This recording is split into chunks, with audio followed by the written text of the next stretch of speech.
Today's episode is all about the data. It's important to establish where things stand at this moment, even though we really have no idea if this is a critical moment or not. We are 4 days into the peace agreement between the TPLF and the Ethiopian government, and so far the Ethiopian government has maintained their complete ban on humanitarian access in Tigray, in contradiction of the promise that they signed, which was to go into effect a couple of days ago, that would allow unfettered humanitarian access. There's no word from any of the mediators, international mediators of the peace agreement, about this violation of the peace treaty already, so it must be assumed that no one expected unfettered access to happen in the first place. This show is about the humanitarian crisis in Tigray, but my background for the past 15 years has been in peacebuilding. Sadly, in most of the conflicts that I've covered, the humanitarian peacebuilding fields are adjacent. From a peacebuilding perspective, the process has somehow managed to take it another step forward without doing anything to relieve the suffering of the millions of starving and displaced civilians in Tigray. I have bad news for everyone involved.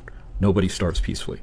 This is not a real step towards peace. This is driving Ethiopia further towards the forever war that nobody wants to see. From a humanitarian position, the peace treaty is a violation of international humanitarian law. UN member states like the US and the UN itself cannot be a part of a peace process that knowingly allows crimes against humanity to continue. I'm not making an appeal to American values or to the UN Charter. I'm talking about the proximity of the US, EU, and UN special envoys to a process under which hundreds of thousands of civilians are believed to have been killed. Of course this is a violation of US and UN ideals. The people of Tigray are being deliberately starved into submission by an authoritarian regime that has been credibly accused of unspeakable crimes against humanity, including deliberately blocking humanitarian aid during the conditions of famine, which I contend meets the threshold for genocide. The only crime that the people of Tigray have committed appears to be voting for the TPLF in the regional elections back in September of 2020. What else has the people of Tigray done? The civilians, the children, the pregnant women, the cancer patients. What have the cancer patients of Tigray done to forfeit their human rights? What have they done to face a punishment too barbaric to submit a murderer to? But setting his ideals aside, what is happening in Tigray, if it is recognized as a genocide, it would be hard to ignore the role of the US and the UN of creating and maintaining the condition of impunity that the Ethiopian government enjoys, which is a key driver not only of the duration of the conflict, but perhaps more importantly of the brutality of this war. At what point does that become collusion?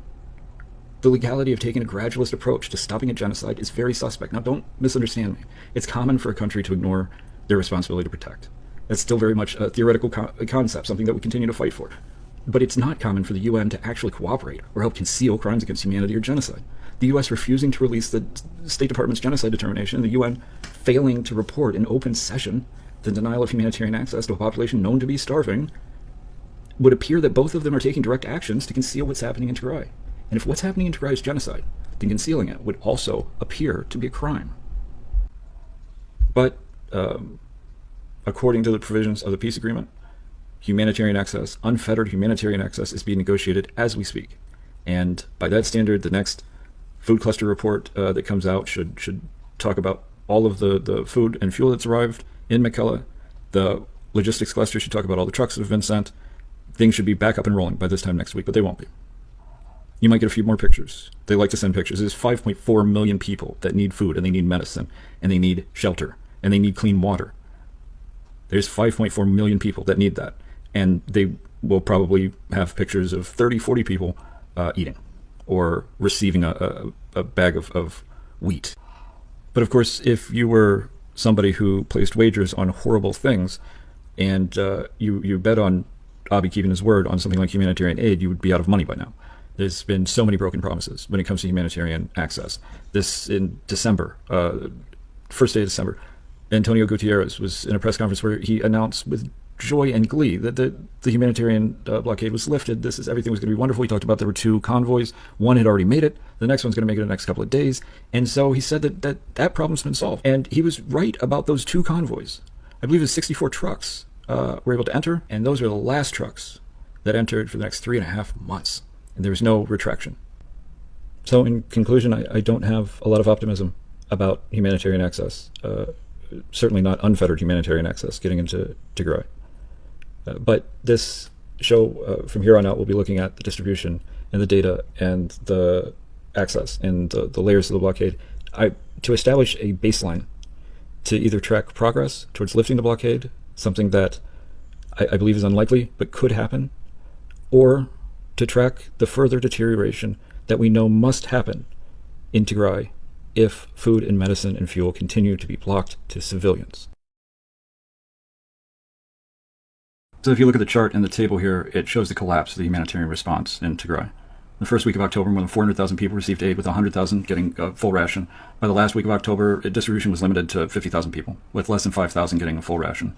the next couple of weeks, we should see more people in the capital, in Mekelle, getting food because there's no way to dispatch the stock that's there to where people need it in the northwest zone and the central zone. Even in the eastern zone where there is a clear path, there's not enough fuel to get any of the food there, and there hasn't been a shipment for the past 2 months. So there's no way to move the food that's in Mekelle, so it's going to the people there. Now, this is not to say that the people in Mekelle don't need food. They absolutely need this food. It's just they're not the only ones that need food, and they're the only ones now that can receive it because there's just no more means. There's no more humanitarian response. Food distribution has collapsed. If you look at this next chart, it shows it a little bit more clearly. This is 2 months now, September and October. You can see that while Tigrayan families are being displaced throughout the region, the Ethiopian government is choking off food, medicine, other life-saving supplies, shelters, tents that they did not have, that they were already screaming about. By September, they were saying we don't have enough tents for the people that are now displaced, and they still weren't allowed to bring them in. But this is why humanitarian assistance needs to be adaptive and robust, is so that when something like forced displacement happens,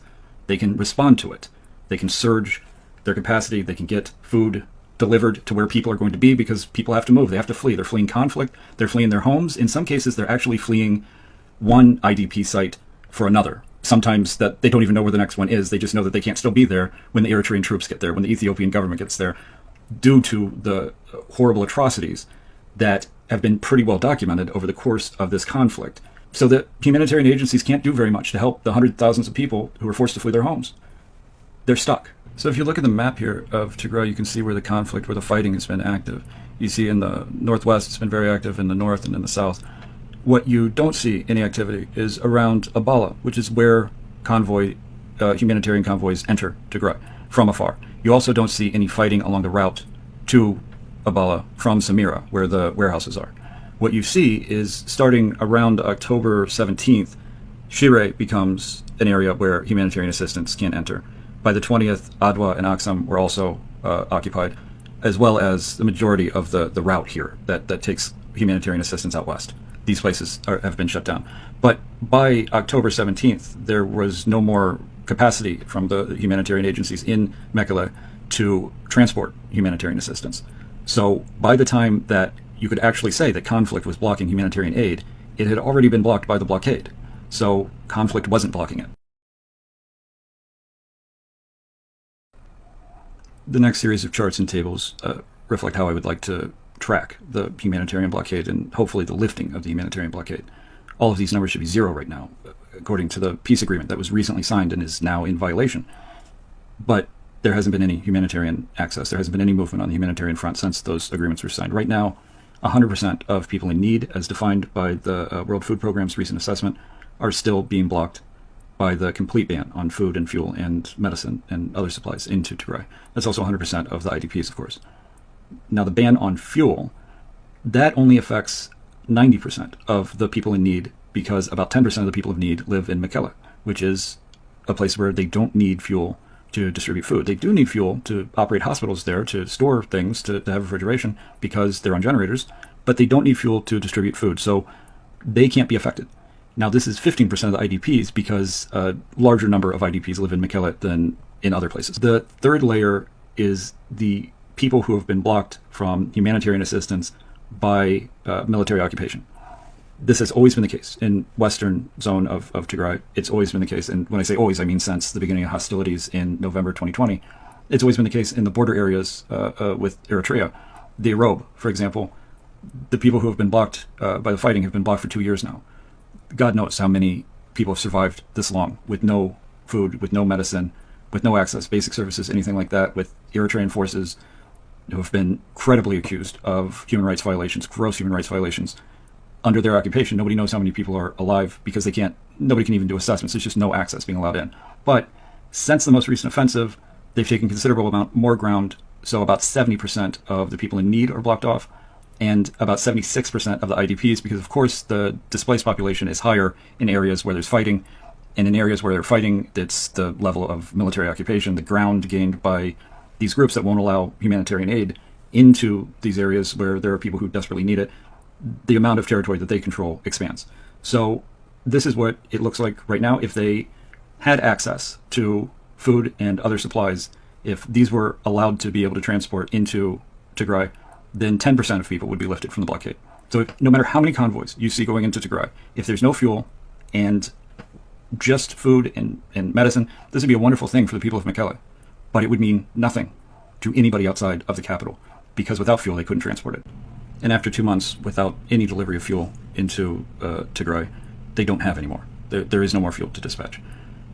If food and fuel were allowed into Tigray, if the ban on humanitarian assistance was lifted by the Ethiopian government, but there was still an occupation of the current cities and territories that are under occupation, and they still were not allowing UN partners to transit these areas, even to get to other areas further west or further, or outside of the major cities that have been taken, then 30% of the people in need would have access to humanitarian assistance. That's it. So until all of the layers are blocked, until all of the layers are unblocked, rather, you still have a significant amount of the population in need, a significant amount of the IDPs in Tigray are not allowed to access desperately needed, life-saving humanitarian assistance, food, medicine, shelter over their head. They're not allowed to get to. This table brings it into a little bit more detail. As noted, the second layer of the blockade, the one that's relying on fuel, only affects 90% of the population. It doesn't affect the people of Mekelle. If you look at the third layer, the people being blocked right now by military occupation, this only affects certain zones where there's significant amount of occupation or where they're cut off from Mekelle by a military force that will not allow humanitarian access. Now, importantly, the people in the eastern zone, the people in the western zone of Tigray have been blocked for the past 2 years. So they're in very bad shape. Also, the IDP population behaves a little different. They, because of the fact that there are a great deal of people in Mekelle, of IDPs in Mekelle, then the second layer of the blockade that's relying on fuel only impacts 85%, not 90%. So about 15% of IDPs could get humanitarian assistance if the ban was lifted into the capital city, but no more than that. If you look at the number of IDPs that are blocked by conflict, this is a little higher than the number of just the general number of people in need, because of course displaced populations are generally close to combat. So where the Eritrean military and the Ethiopian military or the Amhara special forces or the Amhara militia have taken control of territory or roads, this has blocked off about 76% of the IDPs. So that's where things stand right now. That's where we are. Now, this is a couple of days since a peace agreement was signed. All of these should be zero. Like I said, nobody should be blocked by any layer of a humanitarian blockade. There's no part of this that's legal. There's no part of this that is in compliance with international obligations, but they're still being blocked. And to open up one layer, layer 3 should be completely out the window right away. There shouldn't be anybody blocked by layer 3. But if it was out the window, if there were no more occupying forces preventing aid from coming into the areas that they control, you would still need supplies. You'd still need fuel to get that aid out there. So they could announce today, hey, every humanitarian convoy that wants to come in to serve the people of, let's say, Shire, you're welcome to it. They could say that and still block 100% of the people in Shire because there is no fuel to dispatch any humanitarian supplies because it hasn't been allowed into Tigray for the past 2 months. Unfortunately, we see a lot of this sort of activity where they'll lift, let's say, layer 1, at least partially. They'll allow food and some supplies, usually not medicine. This has been very difficult to get through. But food and some supplies will be lifted, at least partially. But the only beneficiaries of that are people in Mekelle. And maybe they could send a couple of trucks out to places where it's urgently needed. But that's it. Nothing like the humanitarian response that's supposed to be happening right now. And the Ethiopian government can play around with all 3 layers of the blockade because all they need is one layer of the blockade to block 100% of the humanitarian response to these areas. So when you see people celebrating a convoy coming through, or even 10 convoys coming through, if it doesn't have fuel, then these convoys are only destined to get to Mekelle. Nowhere else. Nobody else benefits. So we can see if we look past the past 12 months, you can see this is the best visual representation I can give you of the impact of the layers. Of course, if any layer exists, then the food, and the supplies are 100% blocked. In November, they allowed about 200 trucks to get in.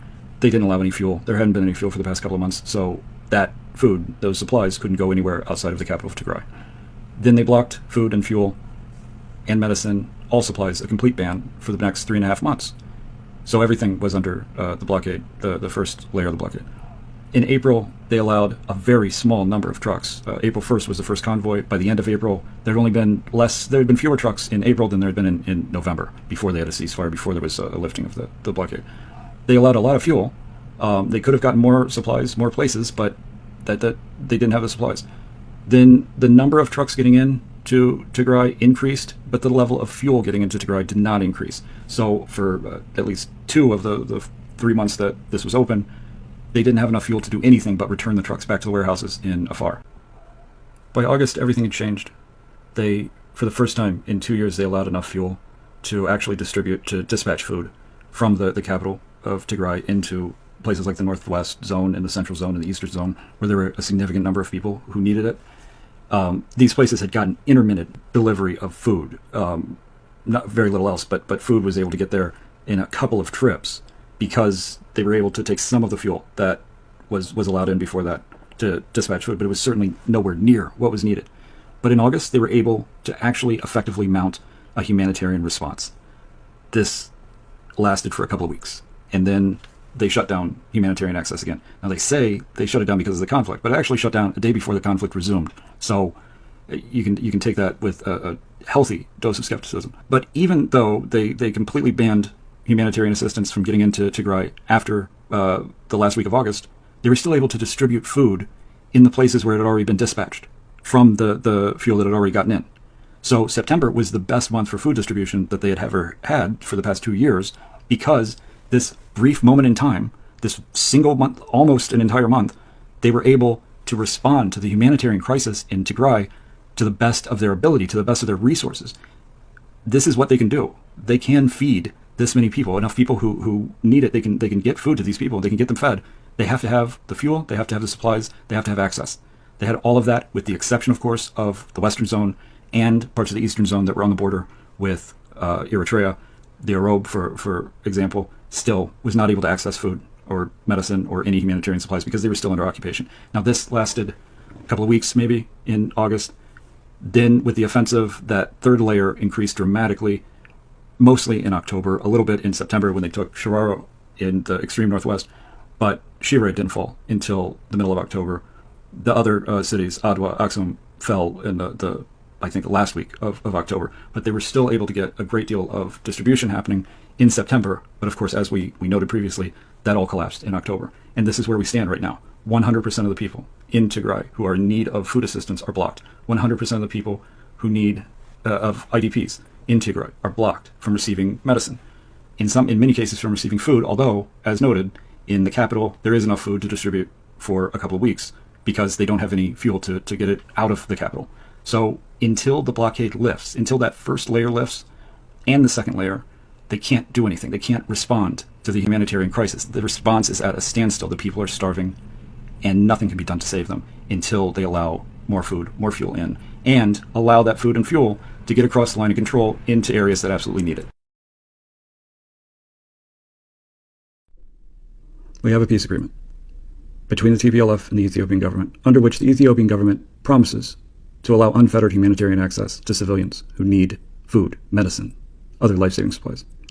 They didn't agree to one convoy. They didn't agree to one tanker. They didn't agree to one shipment of medicine. They agreed to allow humanitarian agencies to determine and deliver the amount of aid that's going to be necessary to keep people alive. That's how it works. That's how it works anywhere where international humanitarian law is being followed. It's time for the Ethiopian government to stop its criminal activities when it comes to humanitarian aid. They talk about law and order. It's time for the Ethiopian government to practice what it preaches. They don't have time. Tigray does not have time to play more games with food and medicine. They need humanitarian aid, and they need it now. And we'll see what the international community does if all we get is excuses next week. They've been covering for the Ethiopian government for a long time. This idea that aid is being blocked by conflict, it's not being blocked by conflict. They signed a peace agreement 4 days ago. How many trucks have gotten in? It's being blocked by the Ethiopian government. The Ethiopian government needs to stop blocking humanitarian aid to civilians.